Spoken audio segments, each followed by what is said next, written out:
Olá pessoal, tudo bem com vocês? Hoje vamos falar sobre astronomia. Nós faremos uma introdução à astronomia partindo do ponto de vista da gravitação. Então, só para localizar historicamente onde nós estamos, né, quando a astronomia começa a ser discutida dessa forma, e a forma que nós vamos fazer é colocando um pouco mais de matemática e observações físicas mais rigorosas.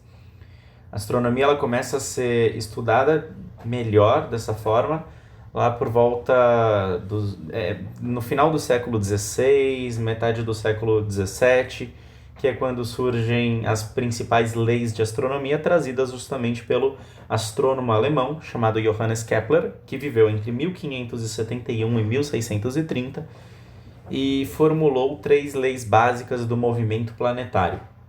E essas leis eram contrárias às ideias anteriores.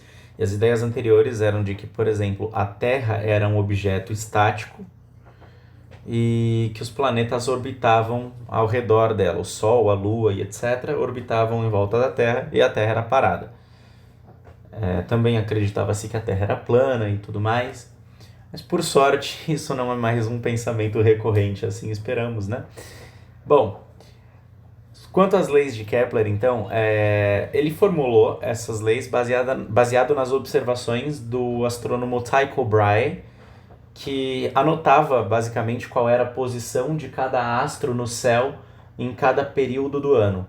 Olhando para isso, né, pegando as tabelas do Brahe, o Kepler conseguiu perceber que existia uma certa periodicidade dos ciclos planetários e tudo mais. Conseguiu perceber também que existiam algumas regras para que as coisas acontecessem da forma que aconteciam. E essas regras ele postulou como as 3 leis. Então, as 3 leis de Kepler é para um modelo, quando nós pensamos em sistema solar, tá bom? Então, tudo que eu falar aqui vale para o nosso sistema solar. A ideia do Kepler era pensando no nosso sistema solar. Na época, os instrumentos de observação, os telescópios não conseguiam ir além do sistema solar. Então, tudo que nós víamos por um telescópio estava dentro do sistema solar, portanto as leis são feitas dentro desse contexto. Porém, essas leis podem ser estendidas a qualquer sistema em que haja planetas orbitando estrelas ou quaisquer objetos orbitando outros objetos, tá bom? Satélites e por aí vai. Então, esse nosso modelo é um modelo heliocêntrico, tudo bem? Um modelo em que o Sol está no centro do universo estudado aqui. Então, para a gente começar a entender as leis de Kepler, vamos começar pela primeira. A primeira lei de Kepler é a lei das órbitas elípticas. O que significa? Significa que as órbitas são elípticas com a estrela que o planeta está orbitando em um dos focos. O que é uma elipse, para começar, né? Uma elipse ela é uma figura parente da circunferência, mas ela não necessariamente é uma circunferência. A circunferência é um tipo de elipse, mas nem toda elipse é uma circunferência. Basicamente, a gente pode dizer que elipses são objetos que têm uma excentricidade. O que significa isso? Olha só. A gente pode pegar um eixo aqui que divide a elipse na metade. E aqui a gente localiza a estrela em um dos focos da elipse, tá bom? Esse é o foco, o outro foco é simétrico, tá aqui do outro lado. Aqui nós temos uma distância focal, né? A distância do foco até o eixo central aí da elipse. Isso aqui eu vou chamar de F. E essa, na verdade, eu vou chamar de C, tá bom? Letra C. E porque é o foco de curvatura. E aqui, essa distância total eu vou chamar de A. A gente pode definir a excentricidade de um objeto como sendo C dividido por A. Então, isso é a excentricidade. Quando o centro de curvatura coincide com o foco, a gente tem uma circunferência, que o foco e o centro são a mesma coisa. Então, C vale 0. Se a excentricidade é igual a 0, então a gente tem uma circunferência, tá bom? Se ela for diferente de 0, se ela for muito grande, então a gente tem aí uma elipse propriamente dita, tá bom? A elipse ela vai ser mais achatada quanto mais perto C for de A. Então, se você tem o centro de curvatura aqui bem perto de A, você tem uma elipse achatadona assim, né? Então, quando nossa excentricidade tende a 1, a gente tem quase uma reta, é uma elipse bem achatada, tá bom?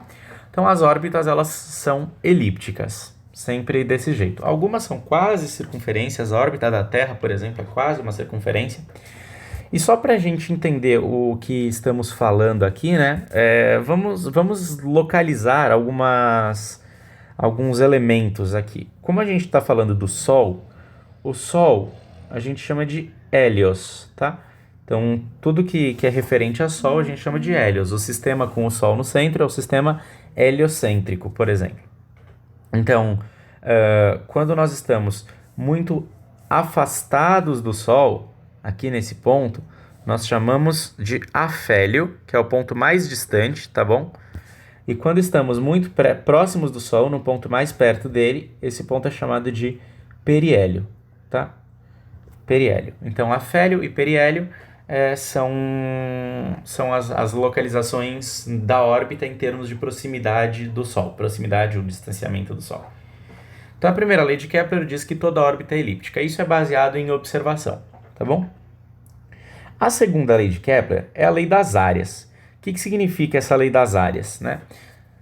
Significa que, para um mesmo intervalo de tempo, a área que a linha imaginária que une o Sol ao planeta varre é igual.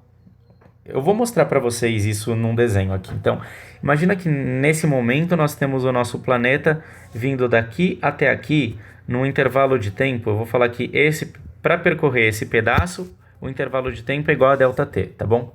Agora vamos imaginar que para percorrer um outro pedaço, o intervalo de tempo aqui, nesse pedaço aqui, também seja ΔT, seja o mesmo intervalo de tempo. Que linha imaginária é essa que eu estou falando? É uma linha que vai unir o centro do Sol ao centro do planeta e ela vai varrer, olha só, ela varre uma área aqui, tá vendo? Esse pedaço aqui que ela varre. Então, a linha que une o centro da estrela ao centro do planeta, ela vai varrer uma determinada área. Essa área eu vou chamar de A1. Essa área aqui é a minha área 1, tá bom? Se eu analiso um mesmo intervalo de tempo num outro ponto da órbita, então daqui para cá, né? Então essa área aqui, percorrida aqui, eu vou chamar de A2. Essa área aqui. Então essa área A2. E aí a lei das áreas diz que se eu estou analisando o período orbital de um mesmo intervalo de tempo, se eu tenho o mesmo ΔT aqui e aqui, então as áreas têm que ser iguais. Essa área verde tem que ser igual a essa área rosa aqui. Então, para um mesmo intervalo de tempo, as áreas varridas por essa linha imaginária que une o centro do planeta, o centro da estrela em que o planeta orbita, até o centro do planeta é igual. Tudo bem? E por fim, a terceira lei de Kepler, ou lei da harmonia, é uma lei matemática que o Kepler percebeu baseado nas observações do Tycho Brahe, que diz que o período de órbita ao quadrado dividido pelo cubo do raio médio, né, que separa o planeta da estrela que ele orbita, é constante. O que é o raio médio? Olha, existe um raio máximo, que é aqui do afélio, certo? Um raio máximo do afélio e existe um raio mínimo do periélio.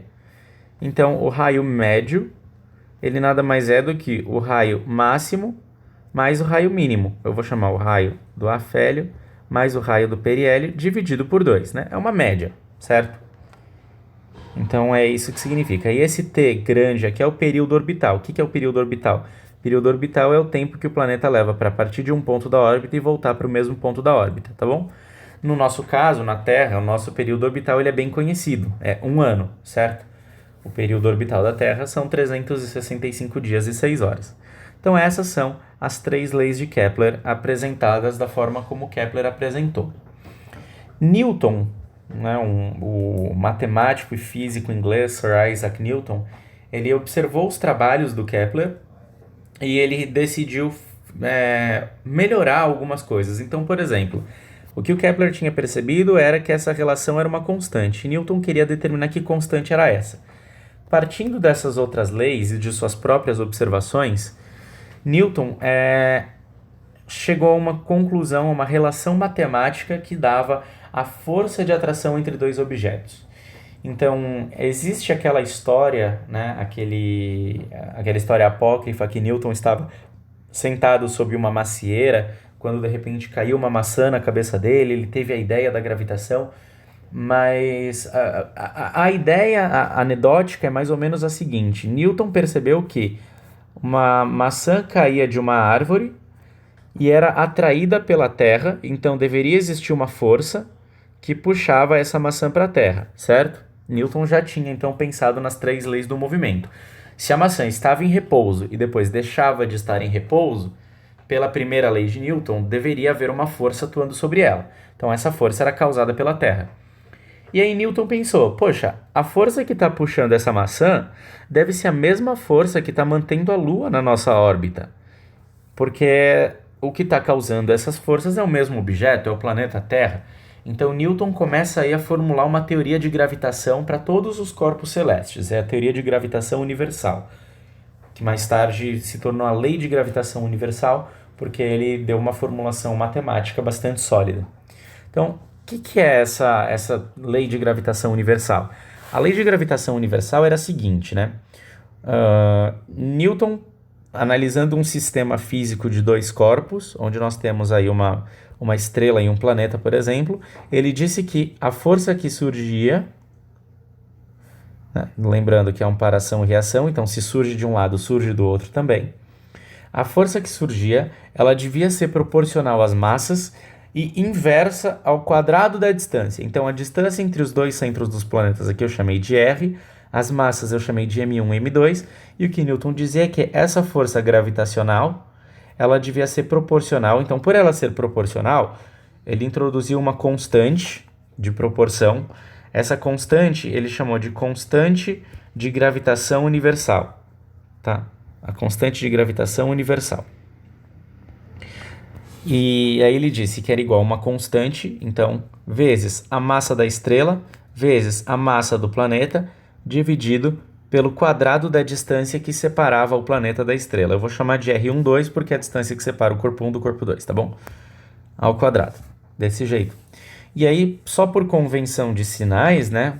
Como ele estava pensando numa orientação positiva vindo daqui para lá, essa força surge sempre apontando para a estrela, ele resolveu colocar um sinal negativo só por convenção, tá? Mas, em geral, esse sinal ele não é muito relevante para os estudos que faremos sem ser de caráter vetorial, tá bom?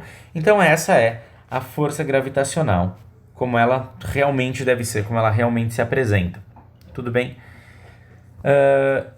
Bom, quais são as aplicações desse negócio, né? O que significa isso? Significa que se essa aqui for a massa da Terra, essa aqui for a massa do Sol, então a força que o Sol aplica na Terra, ou se você quiser entender a força de atração, né, que o Sol aplica na Terra vai ser igual a esse número aqui. Multiplicação dessa constante pela massa dos dois dividido pelo quadrado da distância. Para contextualizar vocês historicamente, Newton chegou a supor um valor para a constante de gravitação universal, mas a constante de gravitação universal ela só começou a ser determinada empiricamente depois dos experimentos de Cavendish. Cavendish ele fez um experimento que era basicamente colocar uma pedra do lado de uma montanha gigantesca e determinar quanto essa pedra era atraída pela montanha. E aí ele começou dessa forma a tentar determinar empiricamente a constante de gravitação universal. Hoje em dia a gente já tem um valor bastante mais preciso para ela, tá? A constante de gravitação universal ela é adotada como 6,67408 vezes 10 a menos 11 newtons vezes quilograma ao quadrado dividido por metro ao quadrado. Tá? Essa é a unidade, e essa unidade ela serve para fazer com que esse produto todo tenha unidade de força. Tá? Só para relacionar tudo da forma correta. Então a constante de gravitação universal ela foi bem determinada dessa forma. Bom, ok. Aí depois, como eu disse, Newton queria melhorar as observações de Kepler. Então Newton pegou aquela lei da harmonia, né?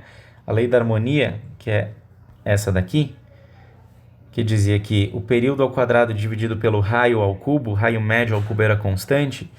Então, Newton resolveu determinar que constante era essa. Então, t ao quadrado dividido por r ao cubo deveria ser constante. Ok, mas que constante é essa? Como é que poderia se calcular essa constante? Então, o que Newton fez foi o seguinte. Como a gente está falando de raio médio, então nós podemos aproximar a órbita por uma circunferência nos pontos em que ele estava observando. Então, a gente coloca a estrela aqui no centro, o planeta fazendo uma órbita aproximadamente circular, onde aqui a gente tem um raio médio, certo? Esse é o raio que a gente está tomando. O período é o tempo que demora para o objeto dar uma volta completa em torno do planeta, né? Como a gente está falando de uma órbita circular, então valia aí uma aceleração centrípeta, uma força centrípeta, né? E aí o que Newton dizia, né, o que ele reparou é que a força que está puxando o objeto para o centro, a força centrípeta, ela é de natureza gravitacional. Então, a força gravitacional é igual à força centrípeta. Então, fazendo essa igualdade, igualando essas duas coisas, ele conseguia determinar qual deveria ser essa constante. Da seguinte forma, a força gravitacional, nós acabamos de ver acima, eu vou igualar em módulo, então não vou me importar com aquele sinal, era igual a gravidade, a constante de gravitação, vezes a massa do astro central, né, do Sol, vezes a massa do planeta, dividido pelo quadrado da distância.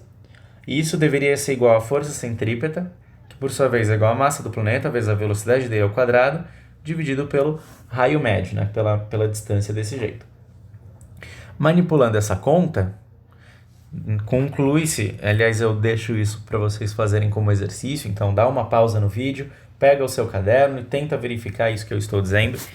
Chega-se à conclusão de que a velocidade é igual a 2π vezes o raio, que é o valor da circunferência inteira, dividido pelo período. Bom, isso aqui é a definição de velocidade, né? Isso aqui é uma órbita, o ΔS é 2πr e o ΔT é o próprio período.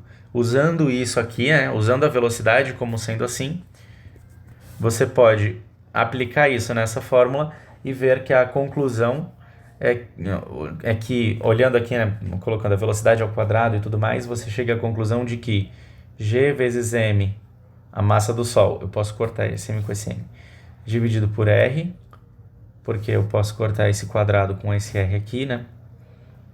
É igual a... Aliás, eu vou deixar o R ao quadrado. R ao quadrado. Eu cortei só o M. É igual a 4π ao quadrado, R ao quadrado, dividido pelo período ao quadrado. Isso aqui é V ao quadrado, certo? Isso aqui é esse negócio aqui ao quadrado. V ao quadrado é isso aqui, tá? Dividido por T ao quadrado vezes R. Desse jeito, eu cortei as massas, o que sobra é isso. Então, cancelando as coisas convenientes, a gente chega à conclusão de que o período ao quadrado dividido pelo raio médio ao cubo é igual a 4π ao quadrado sobre G vezes M. Então, essa aqui é a terceira lei de Kepler. Como Newton que determinou, a gente pode chamar de lei de Kepler-Newton. Tá. Então aqui nós temos já uma aplicação direta da equação da lei de gravitação universal de Newton. Para entender as três leis de Kepler e formalizar ela de maneira mais adequada. Tudo bem. Bom, para hoje é isso. Na semana que vem a gente pode desenvolver essa discussão pensando em como calcular, por exemplo, a velocidade de escape, tá bom? Antes da gente terminar, deixa eu mostrar uma coisa para vocês. Olha, se a gente pensa no peso de um objeto partindo da força de gravitação, né, da força gravitacional, o peso de um objeto nada mais é do que a força gravitacional que atua sobre ele. Então a gente pensa no peso como sendo a massa vezes G, em que G é a gravidade. Se a gente compara isso com a força gravitacional, e a força gravitacional ela é igual a G massa da estrela ou do que quer que esteja central, vezes a massa do objeto, dividido pelo quadrado da distância, né? Se vocês repararem, a massa está aqui, então essa coisa só pode ser esse G, certo? Então esse G, ele é o campo gravitacional. O campo gravitacional. O campo gravitacional ele vai ser igual a constante de gravitação universal vezes a massa do astro central dividido pelo quadrado da distância. Desse jeito. Então, se vocês quiserem calcular qual deve ser a gravidade na superfície da Terra, basta substituir os valores aqui. G pela constante de gravitação universal, m pela massa da Terra e r pelo raio da Terra. Que aí vocês conseguem um valor para a gravidade média na superfície do planeta. Tudo bem? Convido vocês a tentar em casa. Semana que vem, no vídeo, eu faço isso. Então, até a próxima.